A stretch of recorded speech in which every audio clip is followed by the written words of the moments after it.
శుక్లాంబరధరం విష్ణుం శశివర్ణం చతుర్భుజం ప్రసన్నవదనం ధ్యాయేత్ సర్వవిఘ్నోపశాంతయేత్. గురుర్బ్రహ్మా గురుర్విష్ణుః గురుర్దేవో మహేశ్వరః గురుః సాక్షాత్ పరబ్రహ్మ తస్మై శ్రీగురవే నమః.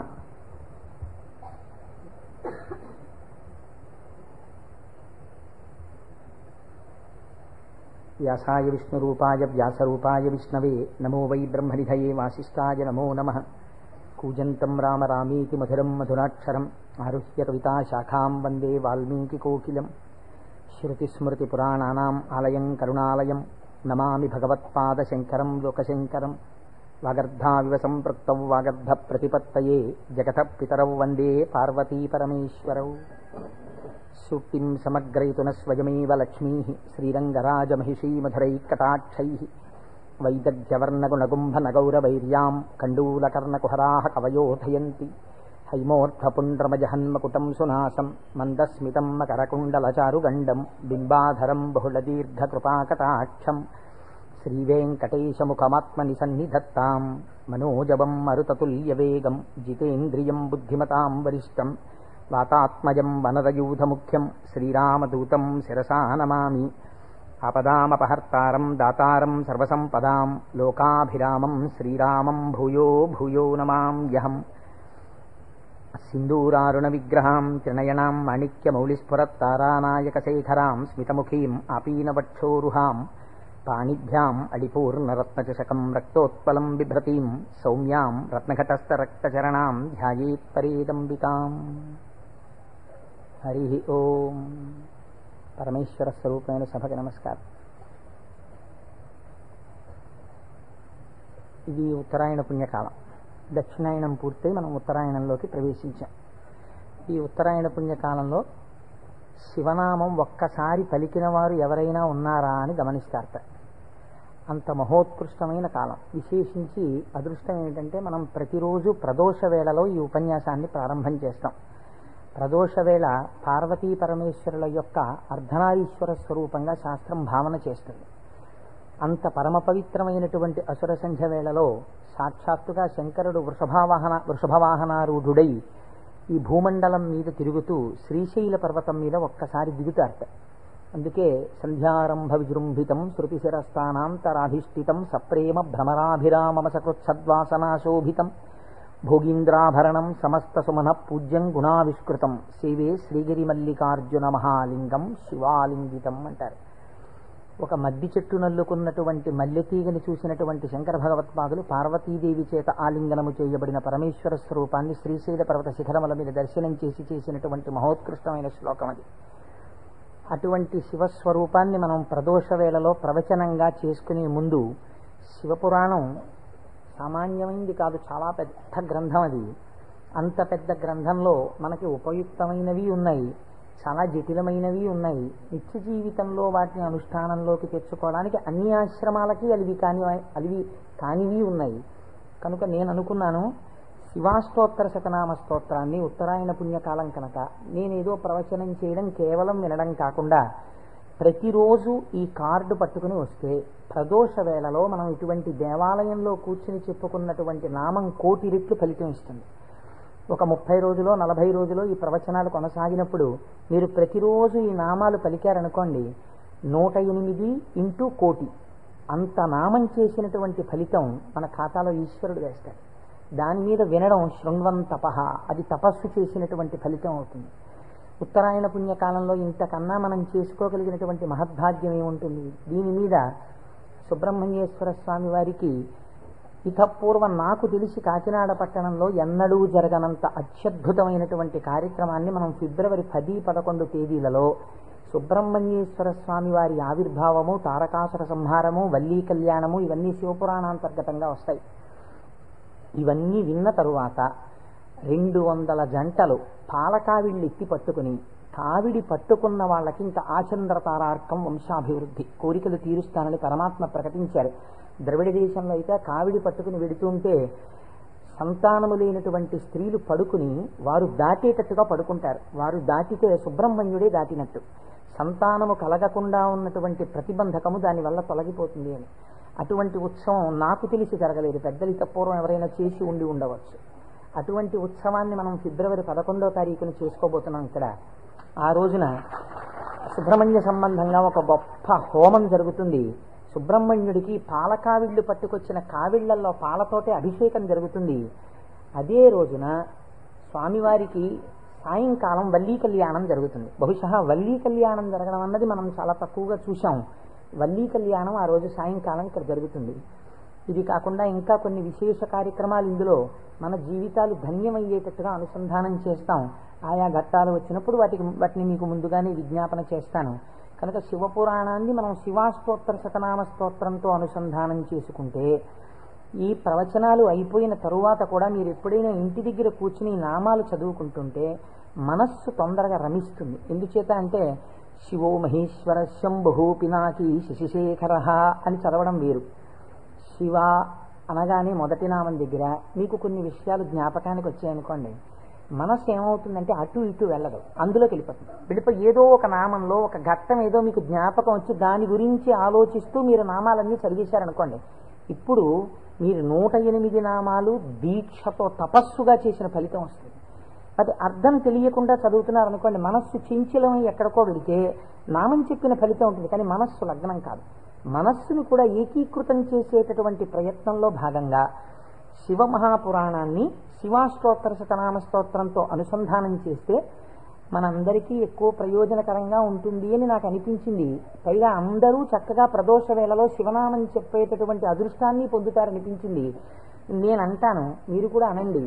ఇది అయిన తర్వాత నేను ప్రవచనం ప్రారంభం చేస్తాను. ఇవాళే కాదు, ప్రతిరోజు. ఇవాళంటే కొద్దిగా మనకు ప్రారంభం కాబట్టి ఆలస్యం అయింది, రేపటి నుంచి అలా ఉండదు ఖచ్చితంగా. ఎందుకంటే ప్రదోష వేళలో ఈ నామాలు చదవాలి కాబట్టి 6:30 అయ్యేటప్పటికి నామాలు చదవడం ప్రారంభం చేసేస్తాం. ఎందుకంటే ప్రదోష వేళలో చదివినటువంటి దాని ఫలితం మీరు శివమహాపురాణంలో విందురు గాని దాని శక్తి ఎలా వెళ్ళిపోతుందో చూద్దురు గాని. ధ్యాన శ్లోకం చెప్పండి. ధవళవపుషమిందోర్ మండలే సన్నివిష్టం భుజగవలయహారం భస్మదిగ్ధాంగమీశం మృగయ పరశుపాణిం చారు చంద్రార్ధమౌళిం హృదయ కమల మధ్యే సంతతం చింతయామి. శివో మహేశ్వర శంభు పినాకీ శశిశేఖర వామదేవో విరూపాక్ష కపర్దీ నీలలోహిత శంకర శూలపాణిశ్చ ఖట్వాంగీ విష్ణువల్లభ శిపి విష్ణోంబికానాథ. శశి విష్ణు కాదండి, అది పొరపాటు పడింది. శిపి విష్ణోంబికానాథ శ్రీకంఠో భక్తవత్సల భవశర్వస్త్రిలోకేశ సితికంఠ శివాప్రియ ఉగ్రకపాలీ కామారీ అంధకాసురసూదన గంగాధరో లలాటాక్ష కాలకాల కృపానిధి భీమ పరశుహస్త మృగపాణిర్జటాధర కైలాసవాసీ కవచీ కఠోరస్త్రిపురాంతక వృషాంకో వృషభారూఢో భస్మోద్ధూళిత విగ్రహ సామప్రియ సర్వమయ త్రైమూర్తిరనీశ్వర సర్వజ్ఞ పరమాత్మా చ సోమసూర్యాగ్నిలోచన హవిర్యజ్ఞమయ సోమ పంచవక్త్ర సదాశివ విశ్వేశ్వరో వీరభద్రో గణనాథ ప్రజాపతి హిరణ్యరేతా దుర్ధర్షో గిరీశో నగః భుజంగభూషణో భర్గో గిరిధన్వీ గిరిప్రియః కృత్తివాసాః పురారాతిః భగవాన్ ప్రమదాధిపః మృత్యుంజయః సూక్ష్మతనుః జగద్వ్యాపీ జగద్గురుః వ్యోమకేశో మహాసేనః మహాసేన జనకశ్చారు విక్రమః రుద్రో భూతపతిస్థాణుః అహిర్భూజ్ఞో దిగంబరః అష్టమూర్తిరనేకాత్మా సాత్విక శుద్ధ విగ్రహః శాశ్వత ఖండపరశుః అజపాశ విమోచకః మృఢ పశుపతిర్దేవో మహాదేవో వ్యయో హరిః పూషదంతభిదవ్యగ్రో దక్షాధ్వర హరోహరః భగనేత్రభిదవ్యక్తః సహస్రాక్షః సహస్రపాత్ అపవర్గప్రదోనంతః తారక పరమేశ్వరః ఏవం శ్రీశంభుదేవస్య నామ్నామస్తోత్తరం శతం శ్రీశివాష్టోత్తరశతనామస్తోత్రం సమాప్తం.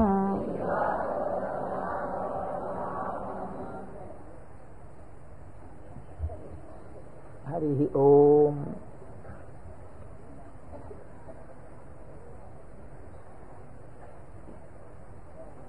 శివ అన్న శబ్దమే చాలా గొప్పది. ఈ శివాష్టోత్తర శతనామ స్తోత్ర ప్రారంభం కూడా శివశబ్దంతో ప్రారంభమైంది. ఆ పురాణము కూడా శివ మహాపురాణము అని శివశబ్దంతో ప్రారంభమైంది. శివశబ్దాన్ని అమరకోశం వ్యాఖ్యానం చేసింది. అమరకోశం అంటే మనకి సాధికారికమైనటువంటి గ్రంథము. చిత్రం ఏమిటంటే దాన్ని రచించినటువంటి వారు జైనుడు. అమరసింహుడు అనబడేటటువంటి ఒక జైనుడు ఆయన అమరకోశాన్ని రచించి దానితో పాటుగా అనేక గ్రంథాలని రచించారు. కానీ వారు శంకర భగవత్పాదాచార్య స్వామి వారితో వాదనకి దిగినప్పుడు శంకరుల చేతిలో ఓడిపోయారు. ఓడిపోయినప్పుడు ఆయనకి బాధ కలిగింది. నేను శంకరాచార్యుల వారి చేతిలో ఓడిపోయాను కనుక నేను రచించినటువంటి గ్రంథములన్నీ కూడా పనికిమాలినవైపోయాయని ఆయన ఆ గ్రంథములన్నింటినీ తగలబెట్టేశారు. తగలబెట్టేసినప్పుడు శంకర భగవత్పాదాచార్య స్వామి వారికి తెలిసి, వారు బహు కారుణికులు, కారుణ్యమూర్తి శంకరులంటే, వారు గబగబా వచ్చి, ఎంత పని చేశావయ్యా, గ్రంథాలను ఎందుకు తగలబెట్టేశావు అని ఉన్న ఒకే ఒక గ్రంథం, మిగిలిపోయినటువంటి గ్రంథం అమరకోశం.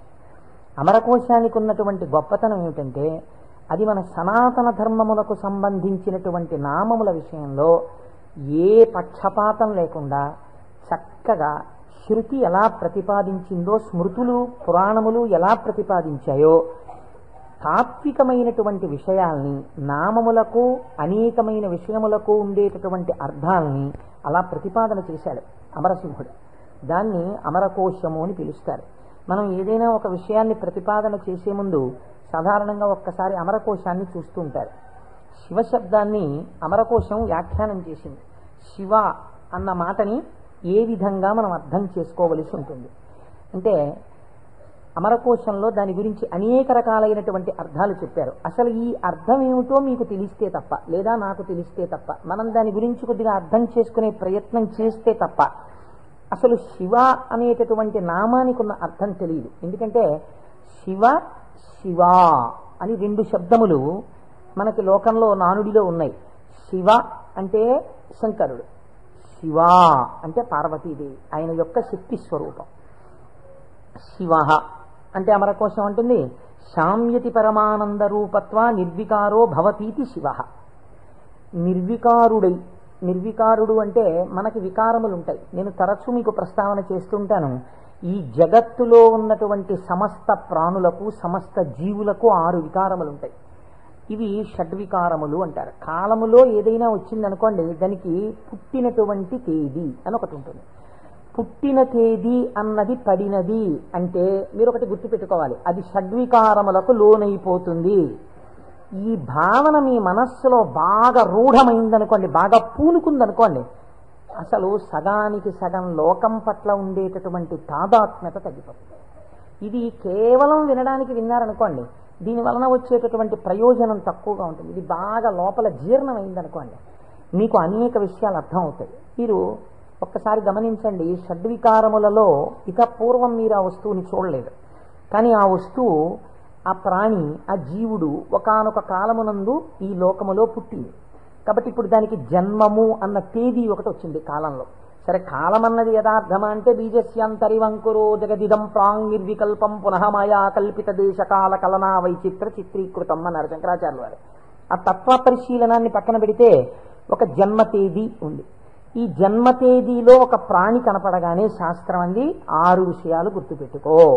ఇత పూర్వము లేనిది పుట్టినది. పుట్టినది మీరేమనాలి? ఎవరో పిల్లాడు పుట్టాడు, వాడు ఏడుస్తున్నాడు, పిల్లాడు ఉన్నాడండి. పుట్టిన పిల్లాడు ఏడవలేదు. అయ్యో ఏమిటి పిల్లాడు ఏడవట్లేదు అని కదిపి చూశారు.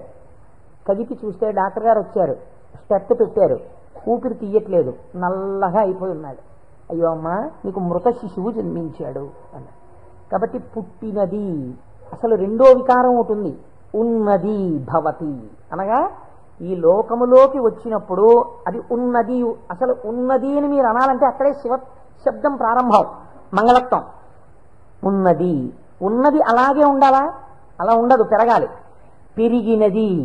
పెరిగినది పెరుగుతూ వెళ్ళిపోతుందా? నేనున్నాను, ఎవరి మీదో ఎందుకు పెట్టి చెప్పాలి? కోటేశ్వరరావు అనబడేటటువంటి ఈ శరీరం ఒక డేటు, ఈ డేట్ చెప్తే ఏమవుతుందంటే అదో పుట్టినరోజు అనుకుని చాలా మంది పాపం ఇచ్చేసి చాలా అల్లరి చేస్తున్నారు. అందరూ భయం వేస్తుంది నాకు ఆ డేట్ చెప్పడానికి. ఏదో 14/7/1959కి ముందు ఈ శరీరం లేదు. 14/7/1959లో ఈ శరీరం వచ్చింది. కాబట్టి ఈ శరీరం వచ్చినది ఉన్నది, ఏడిచింది అమ్మ కడుపులోంచి వచ్చి. అలాగే ఉందా? మా అమ్మ కడుపులోంచి వచ్చినప్పుడు ఎలా ఉన్నానో అలా ఉన్నానా? పెరిగినది. అబ్బో, ఎంత ధ్వజస్తంభం అంత పెరిగిపోయింది ఈ శరీరం. పెరిగినది. ఇది ఇలా పెరుగుతూ ఉంటుందా? ఉండదు. తరిగినది. మీరు నన్ను ఒక 20 సంవత్సరాల తర్వాత చూశారనుకోండి, ఇది తరిగిపోతుంది. ఈ శరీరం వడిలిపోయి క్షీణించిపోవడం ప్రారంభమైపోతుంది. తరిగినది. తర్వాత ఆయనేనా ఈయన అనవలసి వస్తుంది. మార్పు చెందినది.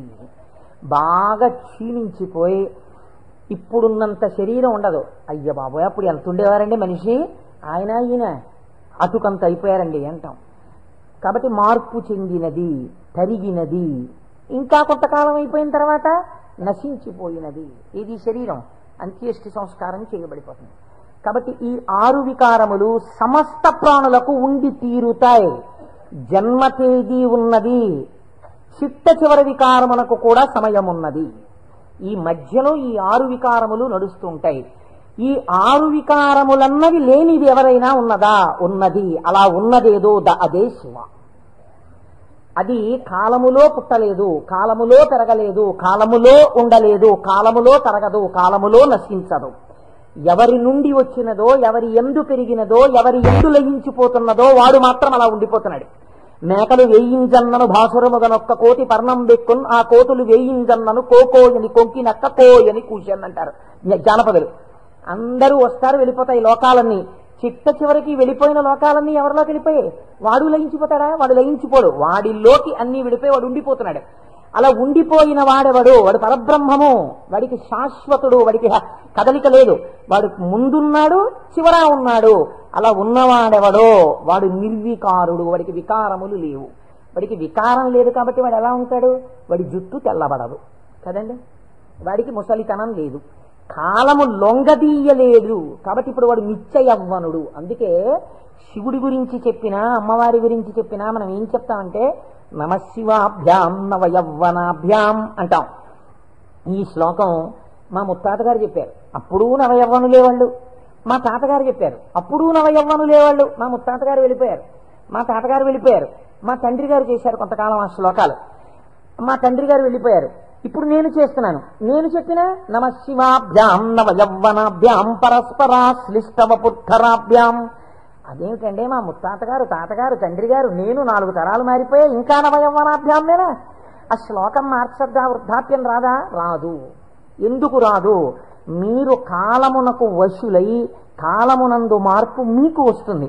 కాల స్వరూపములో మీ యందు మార్పులు తెచ్చేవాడెవడున్నాడో వాడు మార్పునకు అతీతుడుగా సాక్షిగా ఉన్నాడు. కదిలే వస్తువుకి కదలని వస్తువు ఆధారమై ఉంటుంది. మీరు బాగా జ్ఞాపకం పెట్టుకోండి.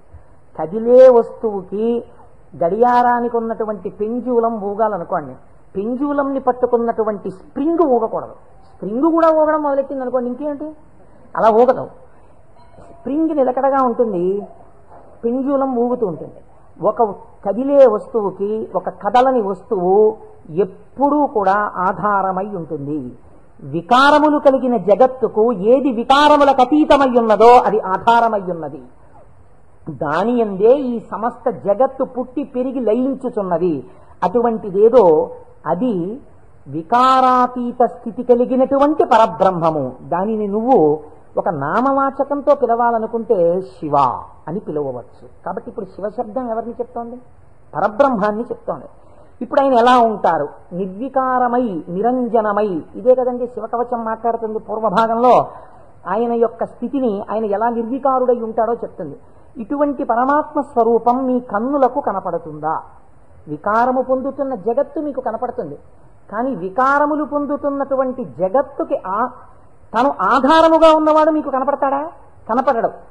ఈయనకి ఒక రూపం తీసుకొచ్చి చూస్తే ఎలా ఉంటాడు అంటే, అమరకోశంలో ఎంత అందంగా మాట్లాడాడో చూడండి. అమరసింహుడు పరమానంద రూపత్వ, ఆయన పరమానందమును పొందుతూ ఉంటాడు. ఎందుకని? మన అందరికీ సుఖ దుఃఖాలని ద్వంద్వాలుంటాయి, ఎప్పుడూ ఆనందంతో ఉండం. ఆయనకి వికారాలు ఏమీ లేవు, అందుకని ఆయన ఎప్పుడూ పరమానందంతో ఉంటాడు. ఎక్కడుంది పరమానందం? బయట ఉన్న వస్తువుల వల్ల ఆనందం కాదు, లోపలే ఉంది ఆనందం. ఆ ఆనందంతో తన్మయాన్ని పొందుతూ ఉంటాడు. అది నోటితో చెప్పడం కుదరదు. ఇప్పుడు ఎలా చెప్పాలి అంటే, పద్మాసనం వేసుకుని చేతులు రెండు ఇలా పెట్టుకుని కన్నులు ఇలా అరమోట్పు కన్నులతో ఉండి తనలో తాను రమిస్తూ కనపడుతుంటాడు. శంకరుడి యొక్క ఫోటో మీరు చూశారనుకోండి, చూస్తే ఆయన అరమోట్పు కన్నులతో కూర్చుని సంతోషంతో ఆనందంతో ఉన్నట్టుంటాడు. ఇందులో ఇంకా లోకరక్షణ హేతువుగా అభయముద్ర పట్టినట్టుగా ఉండి ఆయన అరమోట్పు కన్నులతో ఆనందంతో రమించిపోతున్నట్టుగా ఉంటుంది శివస్వరూపం. అంటే ఘనీభవించినటువంటి ఆనంద స్వరూపమే పరమాత్మ యొక్క స్వరూపం. పరమాత్మ నిత్యానందము ఏది ఉన్నదో దాన్ని రాశీభూతం చేస్తే అదే శివ. కాబట్టి ఇప్పుడు పరమాత్మ యొక్క స్వరూపమేమి? ఆనంద ఘనమే పరమాత్మ. కాబట్టి ఇప్పుడు ఆయన అన్ని వికారములకు అతీతుడై తనలో తాను రమించిపోతూ ఆనందపడిపోతూ ఉండేవాడెవరో, కదలిక ఉండదు ఇంకా మనస్సులో, అన్ని అరికట్టి లోపల ఉన్నటువంటి ఆనందంతో తాను కలిసిపోయి తానే చిదానంద రూపుడై ఉంటాడు. దీనికి మీకు పోలిక చెప్పాలంటే ఒక్కటి కుదురుతుంది. మనం కదులుతున్నటువంటి తరంగములు కలిగిన సరోవరాలం. మీరు చూడండి, అందుకే నిద్ర లేవగానే ఏది ప్రారంభం అవుతుంది పనిచేయి మీకు? ప్రారంభంలో నిద్ర లేచారు అనగానే, నిద్ర లేవడం అంటే ఏమిటో తెలుసా అండి? శరీరం లేవడం కాదు. ముందు ఏది లేస్తుందో తెలుసా? పరమాత్మతో రమిస్తున్నటువంటి మనస్సు విడివడుతుంది. విడివడి అది సంకల్ప వికల్ప సంఘాతం. అది వెంటనే ఒక ఆలోచన మొదలెడుతుంది. మొదట ఆలోచన ఏంటి? తెల్లవారిపోయింది. ఈ తెల్లవారిపోయిందన్న మొట్టమొదటి ఆలోచన అది చెయ్యగానే నిర్మలంగా ఉన్నటువంటి నీళ్ల దగ్గరికి వెళ్ళి మీరు ఒక చిన్న రాయి తీసుకుని ఇలా వేశారనుకోండి, అదేం చేస్తుందంటే ఇలా ఒక తరంగం కదులుతుంది. కదిలి అలా వెడుతుంది. ఇది ఒక్కటే వెళ్ళదు, ఇది వెడుతూ ఇంకో తరంగాన్ని తయారు చేస్తుంది, ఇంకో తరంగాన్ని తయారు చేస్తుంది. అలా కదులుతూ తరంగాలుగా ఒక కదలిక రాగానే ఇంకో కదలిక వస్తుంది. తెల్లవారిపోయింది, ఇవాళే నువ్వు శివమహాపురాణం మొదలెట్టాలి, ఇవాళే నువ్వు ఫలానా వాళ్ళ ఇంటికి వెళ్ళి ఒక్కసారి ఆశీర్వచనం చెయ్యాలి, చూసావా తెల్లవారిపోతోంది గబగబా సంధ్యావందనం చెయ్యాలి. ఒకదాని వెనక ఒకటి సంకల్పాలు వచ్చేస్తాయి. ఇవి సుఖములకు దుఃఖములకు కూడా హేతువులు అవుతుంటాయి. ఈ సంకల్పాతీతుడై సంకల్పములు దేనిలోంచి పుడుతున్నాయో అది తానై నిరంజన స్వరూపమై ఆనంద ఘనమై కూర్చున్నవాడెవరో వాడు పరమాత్మ, వాడు శంకరుడు. కాబట్టి శివుడు ఆయన ఇక్కడే సమస్తాన్ని చూస్తుంటాడు. అటువంటి ఆనంద ఘనమునకు శివ అని పేరు. ఇప్పుడు దీనివల్ల మీకేం తెలుస్తోంది? మనుష్య జన్మ యొక్క చిట్ట చివరి ప్రయోజనం ఏమి? ఆ ఆనందము మీరే అగుక. అటువంటి ఆనంద స్వరూపులుగా మీరు మారడమే మనుష్య జన్మ యొక్క ప్రయోజనం. దానికే మోక్షము అని పేరు. కాబట్టి ఇప్పుడు అటువంటి మోక్ష స్థితిని పొందాలనుకున్న వాళ్ళకి ఎవరు ఆరాధ్య దైవము? శివుడే. కాబట్టి శివ శివయోగోధ్యేయ శివంకర. కాబట్టి ఏమండి మీరు చెప్పింది బాగుంది, కానీ మేము గృహస్థాశ్రమంలో ఉన్నాం కదా, మాకు భార్య బిడ్డలు ఉన్నారు కదా, మాకు సంకల్పాలు ఏవి వద్దు అని మేమందరం కూడా ఇలా ముక్కు మూసుకుని లేచిన దగ్గర నుంచి ఏదో సంధ్యావందనం చేసుకుని ఒక పూజా మందిరంలో ఇలా కూర్చుండిపోతే మనస్సుని అంతర్ముఖం చేసే ప్రయత్నం చేస్తూ ఏదో లోపల ఉన్నటువంటి ఆ వస్తువుని కనిపెట్టే ప్రయత్నం చేస్తూ మేము ఉండిపోతే నా భార్య పరిస్థితి ఏమిటి, నా పిల్లల పరిస్థితి ఏమిటి? అసలు మరి గృహస్థాశ్రమంలో ఉండి కొన్ని కోరికలంటూ ఉంటాయి కదా, మరి తప్పదు కదా. అప్పుడు ఈ స్వరూపాన్ని పట్టుకుంటే ఉపయోగమే ఉండదా? ఆయన ఇంకేమీ అలా కోరికలు తీర్చడాలు అలా ఏముండవా? కేవలం ఆనందం మోక్షం ఇంటి అనే పరిస్థితి కాదు. కాదు అమరకోశం అంది వెంటనే మళ్ళీ శేరతే సజ్జన మనాం స్మస్మిన్నితిగా. ఈయన యందు సజ్జనుల యొక్క మనస్సు రమించుచుండును. ఈ మాటని మీరు చాలా గట్టిగా పట్టుకోవాల్సి ఉంటుంది. మీకు చూడండి, నేను ఇంతకన్నా మీకు ఉదాహరణ చెప్పడానికి సాధ్యం కాదు. ఇంకా వంటింట్లో ఒక పంపు ఉంటుంది, బాత్రూంలో ఓ పంపు ఉంటుంది, వరండాలో ఒక పంపు ఉంటుంది వాష్ బేసిన్ దగ్గర. మీకు ఇంకా అవసరం అనుకున్నారనుకోండి, ఏదో మీరు భోజనాలు చేసే గదిలో చేతులు కడుక్కోవడానికి ఒక పంపు ఉంటుంది. ఇన్ని పంపుల్లోనూ మీకు ఏకకాలమునందు ఎక్కడ విప్పినా నీళ్లు రావాలనుకోండి, ఏది నింపాలి?